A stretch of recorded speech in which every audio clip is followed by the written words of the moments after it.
Okay, we are back from closed session, and I'll ask for a motion that we only talk about what we went in closed session to talk about. Mr. Mayor, I move that we certify our closed session and that we talked about only what we convened the closed session to talk about. Second. Judy? Councilman Southall, Aye. Vice Mayor Freeman, Aye. Councilman Green, Aye. Councilwoman Crawford. Aye. Councilman Krieger. Aye. And Mayor Hunt. Aye. Mr. Mayor, the motion carried by a vote of 6-0. Okay. Next thing on our agenda, unfinished business. This would be a resolution making an appointment to the school board. Anybody prepared with a... Mr. Mayor, I move that we adopt a resolution making an appointment to the school board with the name of Thorben Wayne Inslee at large, whose term will expire June 30th, 2012. Second. Okay. Motion second. Any comments? Okay. Judy? Councilman Krieger. Aye. Councilwoman Crawford. Councilman Green. Aye. Vice Mayor Freeman. Aye. Councilman Southall. Aye. And Mayor Hunt. Aye. Mr. Mayor, the motion carried by a vote of 6-0. Okay. And final subject on unfinished business, portable storage container ordinance. Randy? Mr. Mayor, you will recall, I think it was early January, we brought to you a proposed ordinance amendment intended to deal with portable storage containers, but at the same time, we also addressed large portable dumpsters. The City Council asked us to go back and look at the ordinance amendments to see if in fact we were overreaching or in fact grabbing problems that we really weren't experiencing yet. And so what you see here is a ordinance amendment change more narrowly focused on the specific problem that we were getting after, which was temporary storage containers. So the dumpster language has been removed. And also take into account the comments of several of you pertaining to the need for that kind of thing during a renovation, remodeling of a home, that type of thing. So you'll see that language in there as well. Jim, would you like to speak about it? Jim took the lead in working with Mr. Moore's office and Ms. Vest on the amendment. Any questions, I will be glad to try to answer them. Any questions for Jim? Do you think it's a good ordinance? Pardon me? You think it's a good ordinance, enforceable, and you yes, don't I mind do. it? All righty. Do you think it's necessary? It's necessary now, and I think it'll be more necessary in the near future.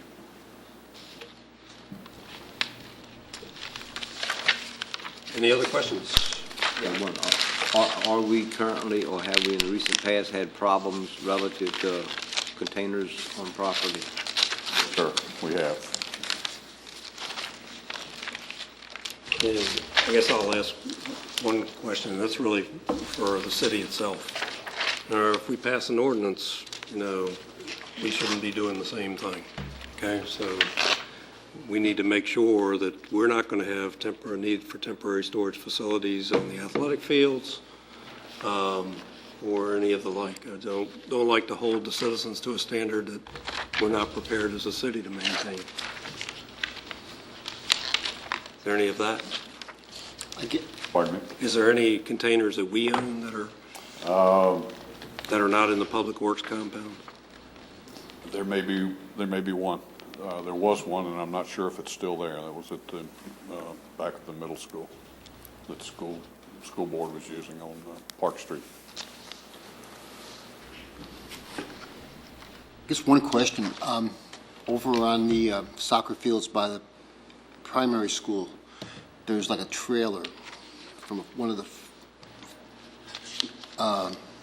Contractors? Back River football team Okay. that's been over there. Is that considered to be a portable storage container? I think it's a vehicle, isn't it? It's on wheels? Well, it's on wheels, but, This wasn't written with that in mind. okay. Okay, that's fine. I mean, I didn't know whether, it's been there seen for ages. And the way the definition's written here, it's more of containers that are for storage of iPods and stuff shipping, like that. Shipping Yeah. materials. Or pods, rather, yeah. So, strictly speaking, I would say that wouldn't fall under this. Okay. Yeah, the definition is on page 2. Yeah. All right. Anybody prepared with a motion? This is to just move it forward. To the planning commission. You need to refer it to the planning commission.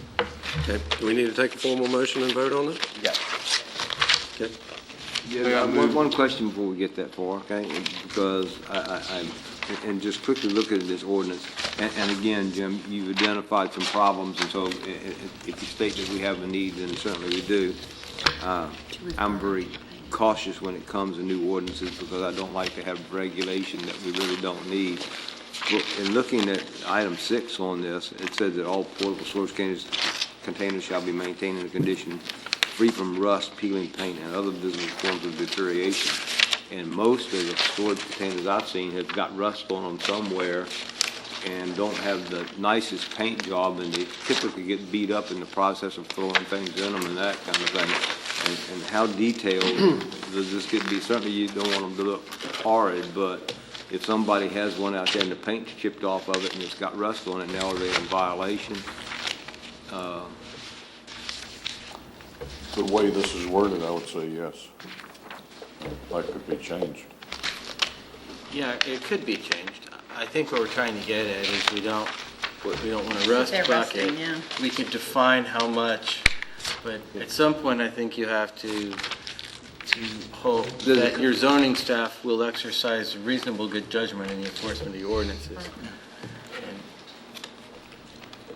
No, when we forward, if we forward this to the planning commission, do they then bring it, do they make changes? They do. Okay, so they'll look at that. And we'll see it again. Right. That's correct.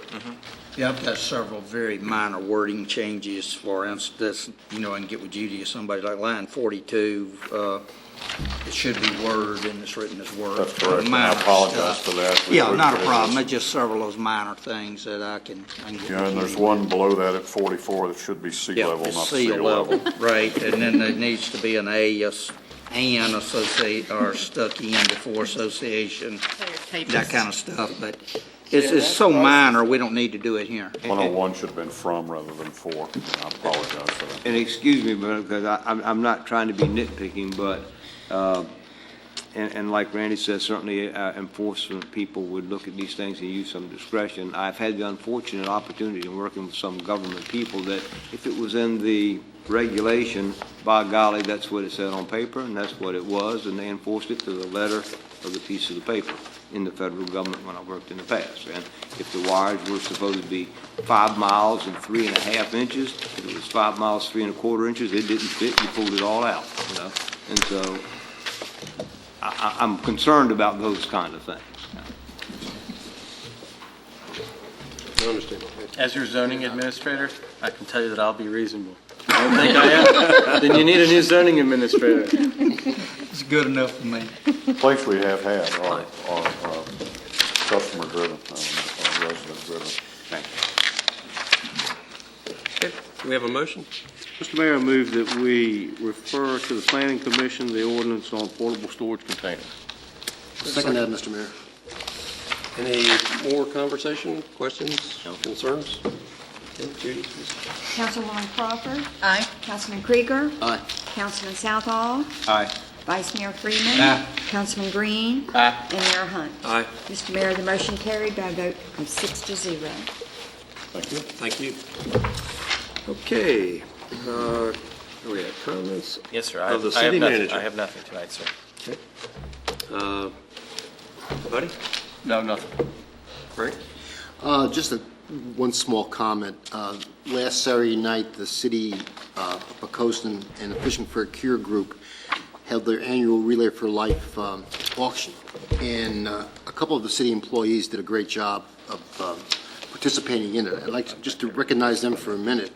One was Dave Callis, who used his influence to get a free round of golf for 4 people at the Golden Horseshoe. The only bad thing was that Mr. Green won the... And you're not invited. So once he gets through playing, he'll probably tear up the entire course. It'll be closed for a couple of weeks for repair. Second thing is Bob and Bob. Bob Speechley and Bobby Woods.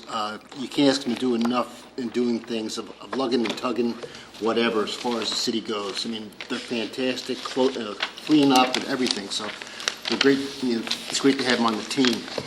fourth person, I guess, is Jessica Wood.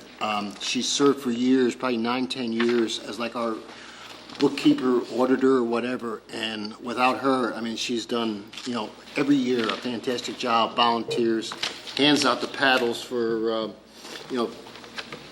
bidding, make sure whoever puts the paddle up is correct. It collects the money at the end of the night.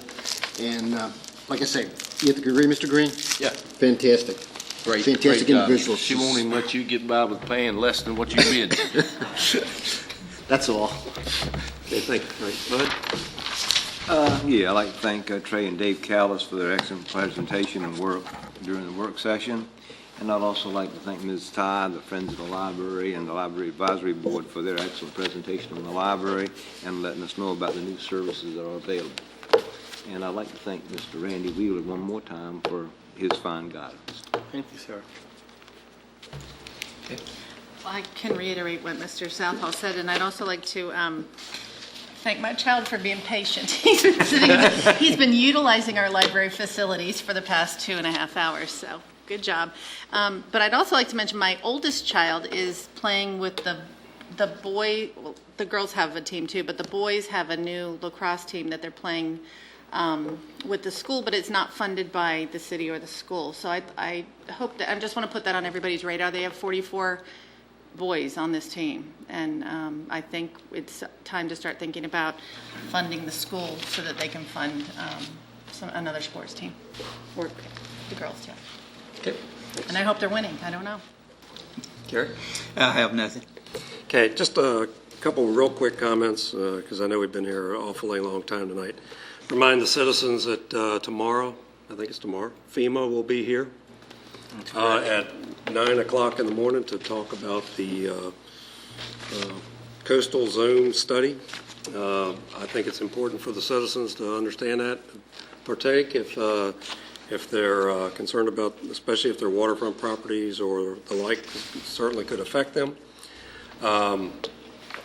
Talk one other thing on the opening for City Council for the Western Precinct. We're going to leave that position open for application until a week from tonight, because we did not announce it last meeting. We're going to proceed on with interviews of those that we have. So, Randy, I'd like you to start setting up the interviews. Okay.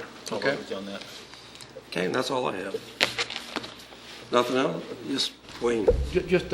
I've had a couple of questions regarding the email that I sent you about filling the Okay. vacancy for open councilmatic position.